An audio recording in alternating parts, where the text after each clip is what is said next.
What's up, everybody? Welcome back to Rollback Rumble, the big one. We've got more crews for you. It is Tuesday, and I got Squid here joining me today. I can't believe they got you on Tuesday. That is know. good logistics right there. They actually had me on for Monday, and then they were like, no. This doesn't make sense. This doesn't make we need They got me on Squid, so that works out perfectly too, you know? Yeah. Makes sense. So what are we starting with here, right? We got MDVA versus Florida, right? MDVA versus Florida, that's right. And I'm looking at these crews right now. Mm-hmm. We've got Vintage Mog, Tyler Swift, Bones, Beezem, and Mom, all good players. Mm-hmm. Good players, very good players. Yep. Florida, though, Gatsu, Wizro, Pub, Mewtwo King, Forest, Crudo, Panda. Florida's I don't got want to some say stuff, you know? I don't want to say it, but I kind of have to. Elephant in the room. This is an extremely one-sided roster. Yeah. Well, Plump, Mewtwo King, and Wizrobe. Yeah, I don't know how they've managed to do this. I feel like back in my days, back in like 2013 and stuff, when I was like getting like into the scene hella, like SoCal was the place that people talked about being the stacked region, and somehow Florida just accrued top 5 players over time. Like, yeah, not even top like 50 or whatever. You know, they're just accruing the top 5. Like they either gathered them like Mewtwo King, yeah, or all of the players just got great. Like yeah, and then. Like Plup, and then even Wizrobe, he's like winning majors now, and then Gatsu, it's like, well, he's the one who qualified. Maybe he's the best Falcon now, you know? Like Gatsu is one of those like slightly, like historically slightly underrated players. Yeah. Now he's like probably top 20, right? I think we've all kind of, gotten to that point, and he's like the second to worst person on this crew. There's like a chance he doesn't play because there's like, all right. But not to undersell MDVA. So all these players, if you watch Xanadu, you've seen them all. You're familiar with them, and we've got some low tiers on here. Tyler Swift, top Pikachu player. Yeah. Zim, a top Yoshi player. Yeah, those are fun characters too. I think Yoshi and Pikachu are some of the lesser seen mid tiers, aside from Axe, who's we see at least we used to see all the time, pre-COVID era and stuff. But even so, it's like he's got representation. But after Axe, you don't really see many Pikachu. So whenever there's a Pikachu or a Yoshi, it's like, oh, it's not the one. Like that should be cool. Yeah. So there are a few characters in the world that it's a huge race for second because you're not in contention for first. You got. You got Pikachu and you got Yoshi. It's just like a huge race for second. Yeah, so it looks like the lineups are locked, right? So we already know which of the 5 players here are going to be the ones playing. It's going to be Forest, Gatsu, Mewtwo King, Crudo, and Plup versus Vintage, Bones, Beezem, Mog, and Tyler Swift. So we will see the 2 low tiers in there. I do see one very interesting character selection. So they're character locked, and we have the roster in front of us. Mewtwo King is Sheik. Yep. You'd think that he would just be like the insurmountable counterpick Marth, right? Yep. you got Forest going Marth, so that's interesting. I actually wouldn't be surprised if just like watching this though, Mewtwo King like studied their roster and was like, well, it's Pikachu and Yoshi. He probably wants Sheik against. There's a Marth in there who he can do either against. Falco, and I don't know. He's probably just a spread, right? He wanted the spread of Sheik for it, so. But it looks like we're already hopping into it. Yep, we've got Gatsu versus Tyler Swift. This matchup is one of those like Pikachu has all of the offensive tools I can think of needed to compete with Falcon. But there are just some huge weaknesses that Falcon can exploit. He's got a really good crouch cancel game on him. He's got really good follow-ups off of grab. His platform game is very good versus Pikachu, for example. Yeah, like these stomps on the top platform right now. Yeah, actually, what's Pikachu going to do? Yeah, he resorted to down B to try to get him down. It's funny because Pikachu has one of the best uppers in the game, so historically Pikachu's pretty good at contesting like people platform camming him. Oftentimes you do want to stay on the ground, but he doesn't have like the easy ways to just like directly contest Falcon because Stomp is so strong. So yeah, Stomp hits quite a bit below the platform when he stomps, when he spaces it correctly. So yep, gets the edge guard though. That's one thing. If any character can edge guard Falcon pretty consistently, right, and Pikachu is no exception. So yeah. So hopping into it, we're already 3 stocks apiece, right? Both. Oh my god, good edge guard. That's weird. Pikachu's usually do the double jolt to ledge, right? So that knee is kind of like a pretty hard read that he's not going to do that. I think people used to you kind of have to guess in order to cover Pikachu's recovery, but people used to guess without really knowing the flowchart. They would be like, I guess I'll throw out a move here. But now it feels like it's more of an honest guess where you Pikachu's either going to do this double thunder jolt to ledge or like the single one on stage, and you can actually just aim a move in the correct spot and just guess right. So kind of looks to be what's happening here. Yeah. Ooh. 1 sec. So I don't know if you're seeing a choppy stream. It's kind of seeing exactly what you're saying. Okay, yeah. It looks to be a little bit better on the stream itself, but maybe not. Now it's choppy there too. So. Sorry, guys. It's really hard to tell what they're doing. Yeah. I'm going to lose a stock so I can talk about who's winning. Yeah. Just call out the kill move. Hopefully that's one of the frames we see, right? Oh, and the Pikachu Nairs. Nair's a great move in this match. Ooh. The platform follow-ups are often huge for Pikachu. Any fast followers. Oh my god. Ooh, that up tilt. Yeah. Oh no! Whoa, oh no! Yeah, he got the wrong hitbox of up air. He wanted the spike hitbox probably. Right. Ended up below battlefield for no reason. But here we go. Time to see which team gets counter pick advantage. Yeah, that can be a big deal. I know we're kind of joking about how one-sided there's a chance that this doesn't matter at all. Oh, it gets an air to me. Oh, it actually doesn't kill. Let's go Pikachu. Just heavy enough. Going for the grab here. I like when God just throws out big kill move after kill move 5 times in a row, just like knee. Yeah, it's really hard for Pikachu to approach some of those forward-facing hitboxes. Ooh, what? It froze as it happened, but I'm pretty sure he slid off.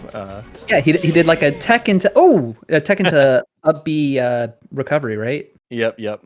So nice. Tyler Swift actually closes it out. It looked like he was doomed. Looked like that knee was going to kill. Actually survives it and then takes it. So just like that, MDVA is going to be the ones with counter pick advantage. So King is doomed. He can't counter pick. That's his only advantage. So it is kind of funny that it's kind of rough for Pikachu. There are 3 Sheiks on this team. Yeah, exactly. So they don't even have the top lineup. They substituted Wizrobe out for Crudo, it looks like. Right. So we've got King, Crudo, and Plup all going Sheik. Yep. So actually, this is a pretty good turn of events for them, right? Because sending in the Pikachu first, saying, okay, you can't counterpick the Pikachu game 1 because you don't know that we're sending the Pikachu in. And it kind of RNG'd a non-Sheik matchup right off the bat. Although there's also, I've seen Tyler Swift do some nutty things against Sheik, to be honest. So maybe he wasn't even scared of it. But Triple Sheik is actually not bad against this team because there are no Foxes, no Jigglypuffs, no Ice Climbers. It is all Yoshi, Marth, Peach, Pikachu, and Falco, all of which Sheik does really well versus. Yep, which is why I think that King probably went Sheik, right? He just kind of looked at these and was like, I'm down. It's which character does he not want to play Sheik for? It's maybe Peach, and even then, he's shown some stuff there. So he's probably just avoiding the Pikachu and the Yoshi. Yeah. And they still have Forest. Forest still has Marth. True. Yeah. So they were gonna have duplicates either way, but either way, looking pretty good for them. Even though they lose the first one, they're probably still feeling pretty confident having 2 gods in their lineup. So yeah, gods-ish. God adjacent. Some notable missing players from the Florida crew. Wizrobe is not in this particular crew battle. He's on the roster, but they opted not to use him. And there's no Hungry Box. Hungry Box is not representing Florida today. Yep. They're like, you guys take a break. We'll bring you in later. Yeah. So, counterpicks are funny when in crew battle someone has 1 stock because you don't want to counterpick the hardest. You want to pick someone who's counterpick proof more, right? So I imagine what's a counterpick you're scared of? I don't think you want to send Forest, for example, right? Because, well, not only do you not really want Marth versus Pikachu, but Marth is probably the one that can counterpick the hardest by the Yoshi, right? So you're trying to avoid having Forest get counterpicked by Yoshi, so you don't want to send him in until you're sending him against someone with a lot of stocks. Yeah, if it were me, I'd send in Crudo. Yeah. Let Crudo finish off this 1 stock, and then After that, they'd probably send in Bones on FD. Something like that. I do think there's bans in this format, so it's possible. Oh, okay, yeah. Everyone gets one ban, right? So they can't counterpick any of these Sheiks to FD. And then it would probably be Bones on Stadium. You know? Yeah, true. Whatever the next best stage is. Yep. Who knows though if they're unpredictable? Like, who do you save the Peach for, right? Like, you probably want the Peach to go in on one of the Sheiks because you're not gonna want to do it against Marth. Yeah, I'm not sure. Unless Mog just likes the Marth matchup. I like the Marth matchup as Peach. So. Yeah, the Peach on MDVA is Mog, by the way. If y'all saw the Magi versus Mog beef last night, so good. I love it. Magi has a way with creating the hype, you know? Yeah, Twitter right? Finally, some real emotion in this scene. It was palpable. Yep. Her tweet, what was it? Like, nobody beats Magi, talks shit, beats Magi again, and then beats Magi a third time. Let this be a lesson to y'all. It reminds me of, I know it was originally a tennis player who tweeted it, but I know it as Aura, who finally beat Cat Goku. Let that be a lesson to you. Nobody beats Aura 49 times in a row. Yeah, that was an insane streak that Goku had. It was something crazy like that. Set 3, so set 3 might happen after the cruise if there's time. Because they're one. Yeah, I heard him talking about how they were trying to organize it to put it on stream somewhere here and there. Yeah. Definitely have a pretty loaded schedule overall, but it might be able to squeeze it in, right? So this event's actually crazy. There's so much going on, well organized and everything. So looks like it's Mewtwo King. They're gonna send in Mewtwo King versus Tyler Swift. Someone who's much more difficult to counterpick. I think we lost Squid. I think he went to the wrong channel. Oh, where'd he go? All right, yeah. So Mewtwo King versus Tyler Swift. Oh, hey, welcome back. Nobody saw anything. My bad. I thought you got banished for something. Yeah, exactly. It's like, oh, Squid's. He said something he shouldn't have. Yeah. We got to move him over to the sidelines to give him a little talking to. Yeah. But yeah. Of all the Sheiks that are in this lineup, I would think Mewtwo King's probably the best versus Pikachu. I know it's only one stock, and it's one of those like levels things, so it shouldn't matter too much. But Mewtwo King, I think, is the least likely to lose a stock to Tyler Swift. So that is a good pick. I think this is a matchup where I think that most Sheiks feel like if you're on the rise as a Sheik player, most Pikachus you run into, you're just gonna beat by the nature of your character being better, you know, and it's not until you meet the character specialists that have gone very far, and then you're like, oh, I actually have no experience against a Pikachu this level, you know, except for Mewtwo King, who has a ton of experience at the high Sheik versus Pikachu matchup. So he used to, for people that are probably new in the Slippy era, he used to live in Arizona, and he used to stream and play with Axe like a lot, and they used to meet up in tournament all the time. So if anyone, like, your worst case scenario when you're a Sheik and you run into Pikachu is getting caught off guard by something you're not familiar with, and Mewtwo King's seen it all. Yeah, especially playing versus Axe. If you play Axe enough, you've seen it all, because he's always doing all the crazy stuff. There's a couple like tricks and stuff that he does, like the walk away shield to beat the cross up nairs, the shield grab backwards type of stuff. Some of the edge guard stuff, he's one of the better ones at not just getting tricked up by the double jolt that we were talking about before. So I imagine that he's going to come into it pretty comfy.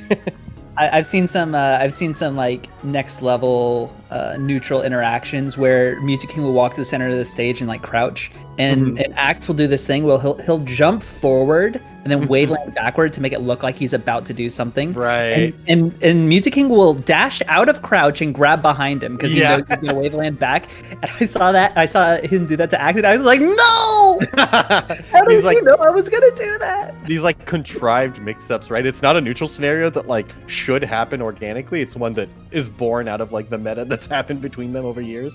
So I'm gonna do an obvious CC bait, so I know you're not gonna actually throw an aerial out at me. Oh man, the classic. So I imagine the players are just hopping into it right now, right? Well, I mean, this is still Mewtwo King, right? He's probably warming up. True. Yeah. You see him. You say that, and I actually see him. Yeah, he's on Dreamland doing needle cancels. He's probably thoroughly checking every button. Yeah, on multiple controllers, deciding which one is his anti-Pikachu controller, you know? It's so horrible. Nope. But yeah, it does look like they're warming on Dreamland. I don't know if that's the counterpick. Counterpick probably should be a smaller stage, but maybe he's just down for the anti-gimp nature of the big stage. Yeah, I mean, you want to, yeah, exactly. You want to make sure that you don't get killed too early by anything crazy. And Dreamland, you're not going to get killed by those Thunder Jolts or those up smashes. Mm-hmm. Or the forbidden up airs. Yeah. That send you in the most optimal direction that Pikachu wants you. I always joke that up air sends you wherever they need it to go, you know? The up air is like, I could be anything you need me to be. Come on, yeah, exactly. just throw me out there. Come on, I'll be what you want. Just believe. It change. I could be what you want me to be. Oh man. So I think there's 4 hitboxes, and they all have reverse hitboxes, technically, even though most of them don't matter. Yeah. Or like can't be hit. So you'll see a lot of the Pikachus do that instant up air from the ledge, and it's and it's a reverse tail spike, right? Yep. They'll just grab ledge real quick and then do the immediate up air. Sometimes it'll snatch you from off stage and pull you backwards. Yeah, exactly. My anti-Pikachu cheese that I just run up and I crouch cancel that one. Since all of Pikachu's up airs are set knockback, you can crouch cancel even the reverse tail spike from like the ledge, and then you just CC forward smash Pikachu and she died. Or he died, whatever. Writing that one down. Noted. Yeah. Alright, we're on to Mewtwo King's second warm-up. So this time with music. Yeah, exactly. Oh man. Tyler Swift rocking the Sonic Adventure 2 tag. I like that. That was a good game. It's a legendary game. The Chow Garden simulator, whatever. Yeah. I love I've got a friend who likes to quote shadow lines from that game because they're all so corny. Extremely corny and slightly off sync, you know? With the I love poorly made games sometimes. Some of them have that charm that you can't match, you know? Yeah. That's definitely a game that I think that like everyone has like close to their heart from when they played it as a kid, and then you go back and you're like, wow, it's actually just terrible. What the heck? Yeah, you know why this game meant so much to me? While Tyler Swift loses his stocks. Yep.